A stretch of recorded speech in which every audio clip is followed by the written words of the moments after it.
Hello, everyone. I'm Elle Woods from Legally Blonde, and today we're going to discuss diabetes and legal issues. With me today is attorney Kriss Halpern. Hi. Hi. And Dr. Stephen Edelman from TCOYD, and Bruiser, of course.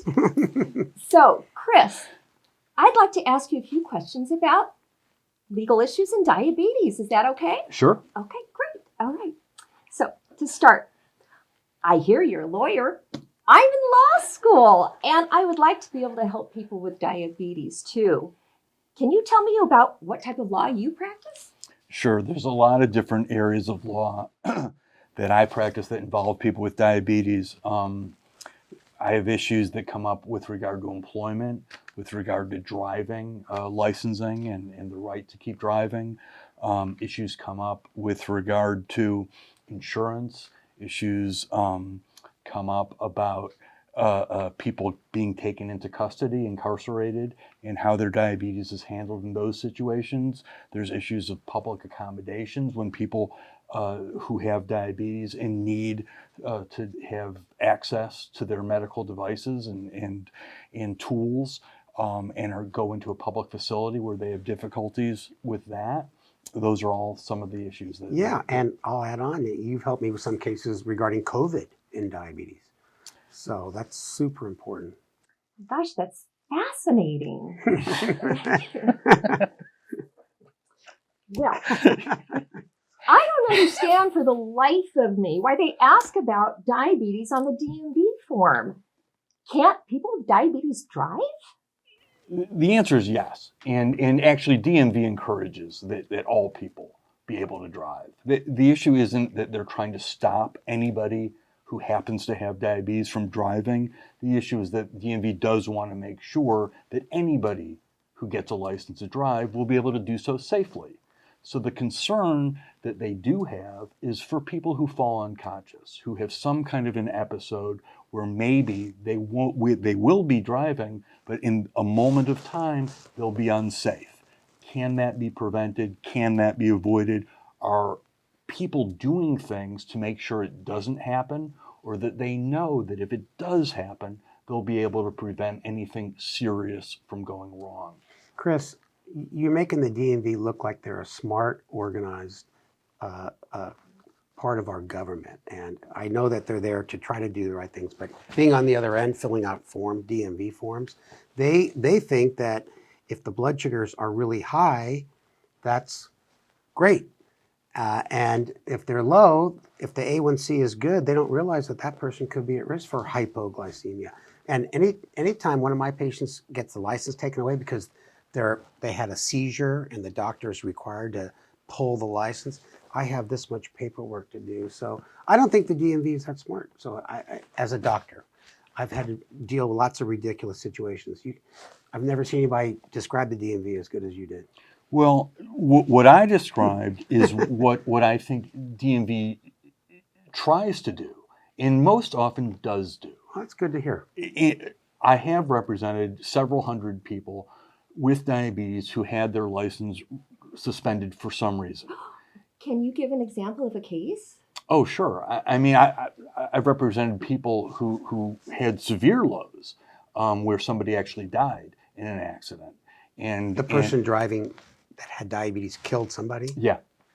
Somebody died as a result of a low blood sugar episode while the person with diabetes went low while driving. Okay. I've had several cases like that. Those are obviously rare and they're horrible. In each of those cases, I was able to convince a prosecuting attorney not to charge them with a criminal violation because in each of those cases, the episode happened completely out of the blue for reasons that were not about somebody doing something in which they were criminally at fault, where they knew what was going on, where they ignored the signs and the symptoms. These were examples of low blood sugars that came on suddenly, extraordinarily, for reasons that really had nothing to do, in my opinion, then or now, with criminal fault. But they are serious, obviously, and DMV has to be concerned with avoiding things like that. More typically, though, and frankly, commonly along the lines of what you're talking about, is that I've had scores of people who weren't even on insulin, but whose diabetes was not well controlled. They came to the attention of the DMV because they answered a question on a form when they were renewing their license. Do you have any of these illnesses, such as diabetes? And they checked yes.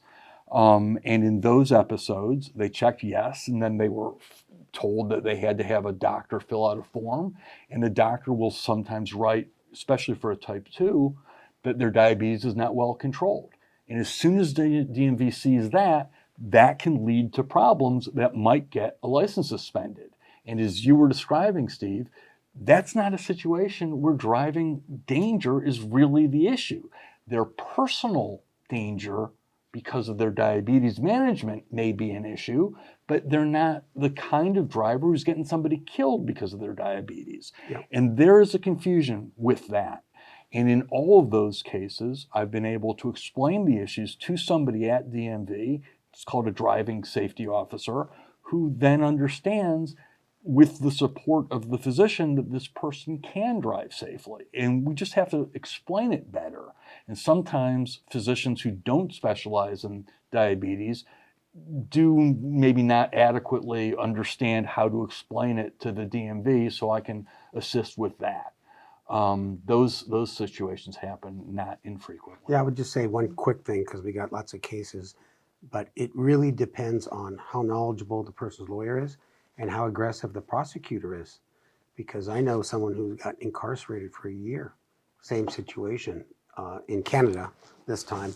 But in any case, you have to agree that, you know, prosecutors are prosecutors, and they're not all the same. Same with the judges. And not every lawyer specializes in diabetes like yourself. So if you guys get a speeding ticket, call Kriss. Not a speeding ticket. Well, Kriss, thank you for that. And I'd like to ask a follow-up question of Dr. Edelman. Dr. Edelman, how can people with diabetes avoid getting low when they're driving in the first place? Excellent question, Miss Woods. Well, first of all, everybody that is on insulin or a sulfonylurea, which is an oral medication for people with type 2 that can cause you to get too low, really need to have something sweet at all times. And if you're not picking up your low blood sugars, like hypo-unawareness, you know, then you should be wearing a continuous glucose monitor. There's no question. So, you know, prevention is the first. Rapid treatment with some carbohydrates is second. Always have something with you. If you don't have a CGM device, you really should test your blood sugar before you get in the car and every 2 hours while driving. And I put that on some of these DMV forms that Counselor Halpern has mentioned a few minutes ago, when they said, you consider this patient safe driver? I say yes, but needs to wear a CGM device. I don't know if that ever helps, but I do put that on there. Excellent. Thanks for that question. Thank you, Dr. Edelman. Well, I heard that people with diabetes can be denied employment just because they have diabetes. And I object. I strongly object. Bruiser, do you object? Ruff, ruff. Even Bruiser objects. Kriss, how about you? Do you object? To that question and that answer, I would object, yes. Actually, today is literally the 31st anniversary of the Americans with Disabilities Act coming into legal effect. And that law protects people from precisely what you and Bruiser are concerned about, which is a person with a disability, such as diabetes, being denied work, being denied public access because of their disability, which diabetes is considered a disability under the Americans with Disabilities Act. So you're not the only one to object. The law objects to that. Now, can an employer ask whether or not somebody has diabetes? Not during a job interview and not during the application process. There may be a time when it is appropriate and it is relevant to ask such a question. I've represented, for example, a number of firefighters. And at some point during the job application process, after they're offered a job, but before they actually begin work, get hired and begin the work, they can be asked to fill out questionnaires. They can be asked to be reviewed by physicians to see if they're able to handle the work that needs to be done, if they can perform the job duties. And that's perfectly lawful. So I've represented people in those situations where I've felt that the employer in these circumstances didn't handle it properly and fairly because the employee, the applicant in these situations, could actually do the job. Or in some circumstances, I've had people who were already firefighters working in the career who were terminated because there was a belief that they couldn't continue to do the job properly because of something that came up during a medical review. And we were able to show in each of these cases that they could do the job. And that took some effort and some ongoing back and forth with the employer in these situations. But there are laws that protect those of us with diabetes in these circumstances. Thank goodness, and thank you for what you're doing. Dr. Edelman, do you have anything you'd like to add to that? You know, the American with Disabilities Act, what I think of is, are people with diabetes disabled? And I remember asking Kriss this many, many years ago at one of our Taking Control of Your Diabetes conferences, and he said, when my blood sugar's low, I'm about as disabled as you can get. And so I do think the law protects people, but I also hope people don't take advantage of that law to get special favors. I'm a little hard that way because I've seen people take advantage. Well, thank you. Okay. Oh, You know, I'm thinking to myself about taking advantage. And I've been in a situation where there was a long line to get into a restaurant, and we were on a wait list, like everybody else going to the restaurant. And in this case, it was like an hour wait. And the person I was with said, well, you're diabetic. Why don't you just tell them that you're low and you need to eat? I said, well, because I'm not low and I've got something with me to treat it if it becomes a problem. And I don't want to go in front of anybody else just because I happen to have diabetes, and I don't want to use that as a scam to get to the head of the line. So I guess that's kind of what you're saying, that sometimes people will do that. Yeah, that's not right. Yeah, I agree with that. But it is true that you can get a pass at the National Parks Service if you have diabetes because of the Americans with Disability Act. So, and that's a formal law, and I don't think taking advantage of a formal law is dishonest. So, go out and get your free pass. well, speaking about parks, can you tell me about the case involving the theme park? I object. Yeah. Had a case where a woman who was working at a theme park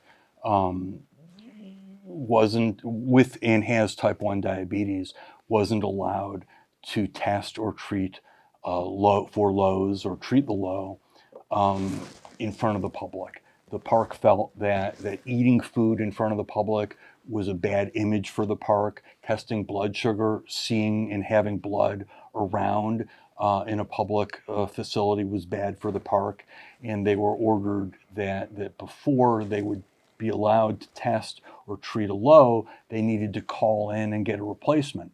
The problem was that the replacements were located in a different section of the park, so it would take them a minimum of 15 minutes to get to the area where they would relieve this person, and as long as 30 to 45 minutes if somebody didn't immediately head over. And that was too long to wait for this person to have to try to maintain her safety. So she asked them if they could accommodate her by allowing her to test or treat, if she could do so quietly, discreetly, and just if she got too low, let her eat something to raise her blood sugar rather than wait for somebody to come and replace her. And Kriss, isn't it true like she was working in the parking? When you leave the park, you pay your parking. So it's not like it's like some terrible place to be eating. You're sitting in a booth all day, helping people exit the park. And so to me, when I read about that in the newspaper, I couldn't believe it. Well, their position was and this is something that I learned during the course of that case, is fairly common that theme parks don't tend to like employees to be eating in front of the public, in front of the customers. And they didn't want her eating in the little facility where she was taking money and giving people parking tickets. And that was just part of their standard procedure.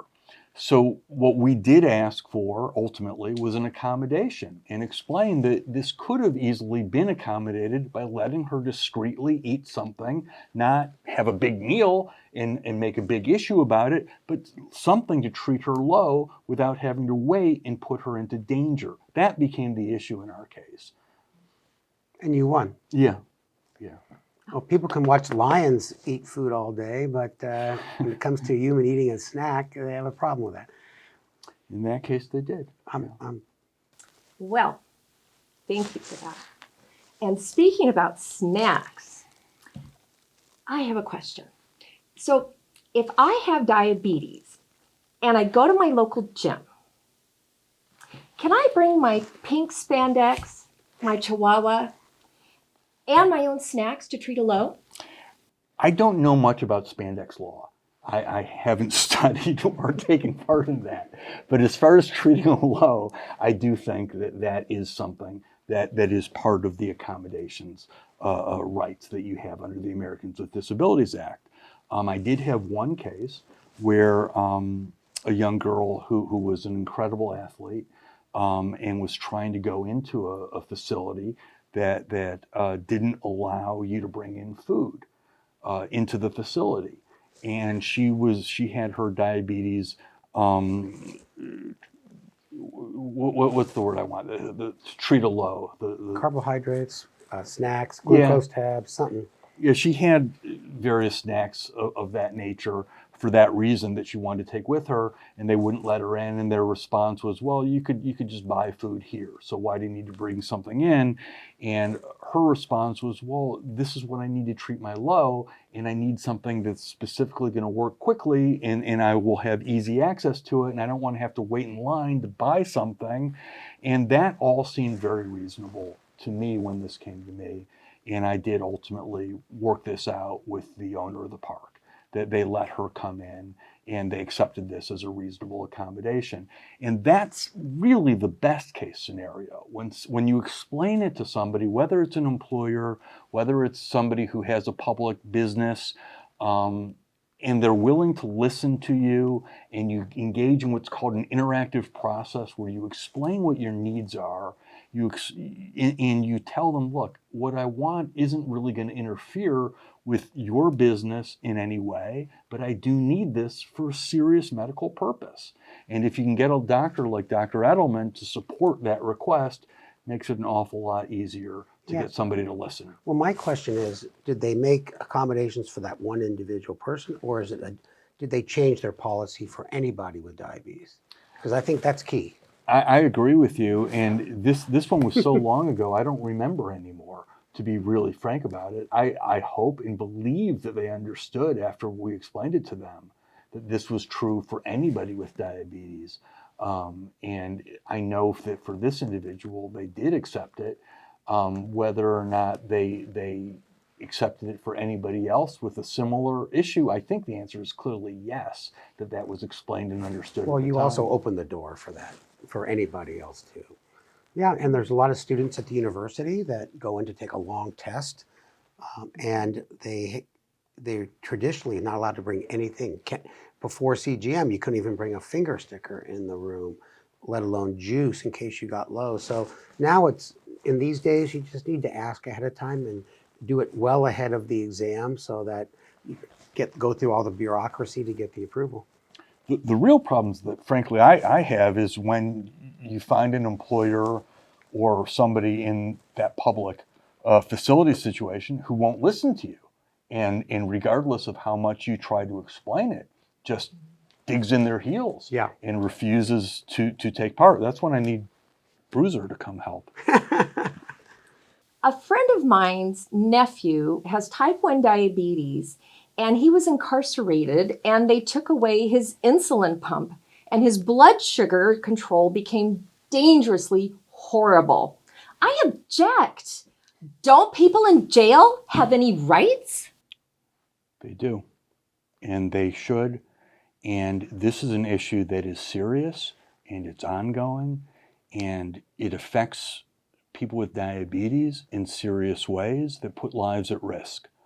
And this is part of what we need to do to continue educating the public, the courts, the legislature, about how and why people who need insulin, who survive because of insulin, who desperately need to be accommodated for their medical needs, need to be treated safely and humanely at all times, including when they're in custody, including when they're in jail. And just because you've been arrested, just because you've been convicted of a crime, should never subject you to torture and abuse by not being allowed to handle your medical needs. Wow, that was beautiful. You've never seen you get so serious. And we were talking before we started the show that I've had been involved in a few cases as an expert witness of a gentleman with type 1 diabetes. He missed his child support payment one time. He was arrested, thrown in jail, and they withheld his insulin.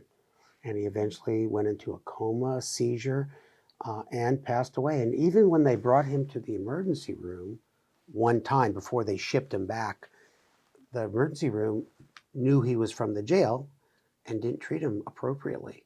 Because once you're labeled as a prisoner, you're doomed, I think, unfortunately, even by some professionals in the medical field. Yeah, I've And he passed away. I've unfortunately come across standards and policies in jails, prisons that are scary to look at in terms of what they accept and allow as treatment for people with diabetes. And these are things that we need to keep forcing change to improve. Well, here's a question. May I ask a question, Of Ms. course. What should people know? Let's say you get incarcerated for any reason, innocent, guilty. What could you do as an incarcerated person with diabetes? Who can you go to? I wouldn't have the slightest clue. I mean, last time I was put in jail was at least 4 years ago. It's not an easy question, and I wish I had some easy answer.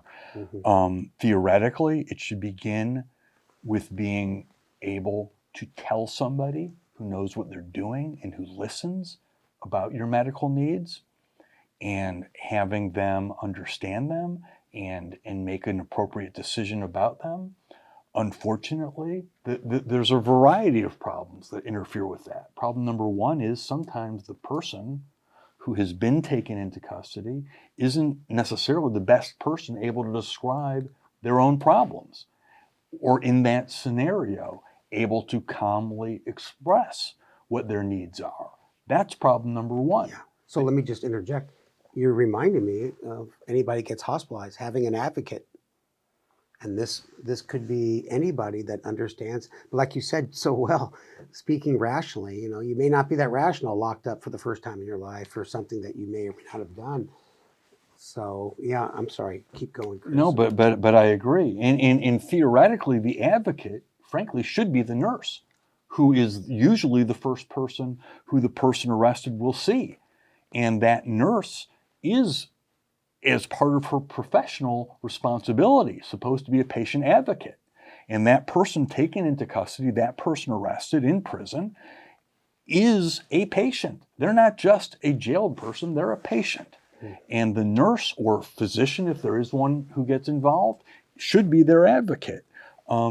Just treating them as a patient the way they would somebody outside the custody or the prison scenario.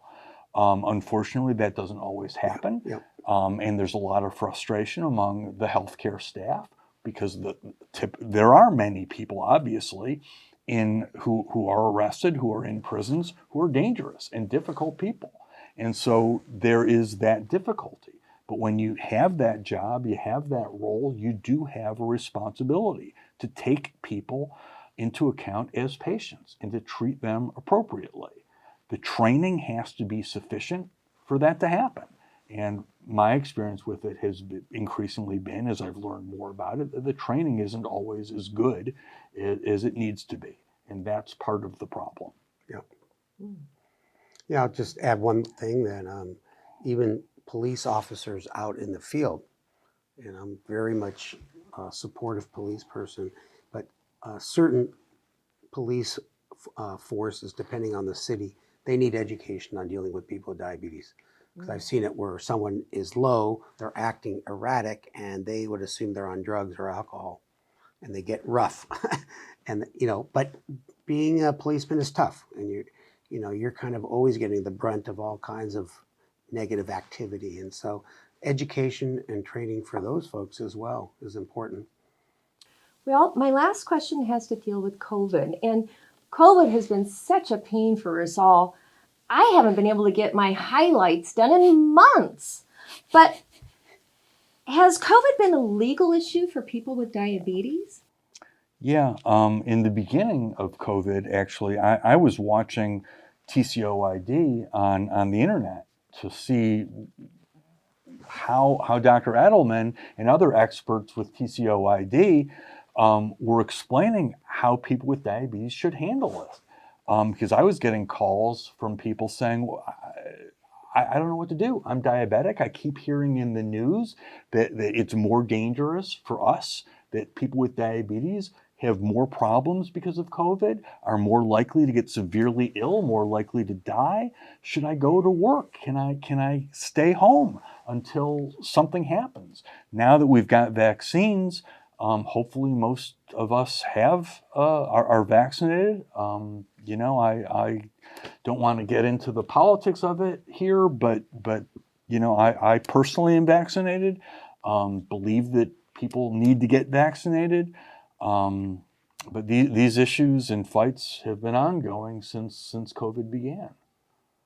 Do employees have the right to tell their boss that because the variants out there and people who have been fully vaccinated are still getting COVID, do they have the right to tell their boss, I just don't feel safe and I'd like to work from home?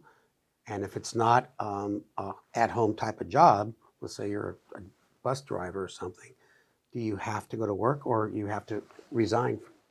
That's I mean, you basically hit on what are I think the critical issues to look at. Are there job duties that require you to interact with the public? Are there job duties that you can't perform working out of your home? And if the answer is yes, you may have no choice. But to go into the office or to interact with the public? Can the employer be asked to do something to accommodate you to make it safer for you to do the work? For example, early on during COVID, I had somebody contact me who was working in a retail outlet store and just wanted to be able to be away from people more than the store was allowing and to have fewer people come into the store than the store was comfortable allowing. This was early on in COVID. And I took the position and tried to help him explain that we felt that because of the severe danger of COVID for him, he needed to know that he was not going to be forced to work inside surrounded by people, that there was going to be some distance allowed. And we did our best to try to work with that employer to explain that. And in that case, the employer did change their policies slowly over time. So can an employer require employees to become vaccinated? That's a good question. It is a good question. That's a great question. And that is one that's coming up now, because just today, I know the governor of California announced that he has now ordered that all employees in the state of California must be vaccinated, and all people working in healthcare facilities, as of today in the state of California, must be vaccinated. We've seen this happen at universities in California, that to be a student taking classes, you have to be vaccinated. I personally support those laws, those obligations, because I believe that we all do need to get vaccinated. But that's a personal view. Others think differently, obviously. Can an employer require it? I think that's something that we're going to find out over time, because this is new for a lot of us. And I don't know that I feel like I know the answer and how this is for sure going to work out.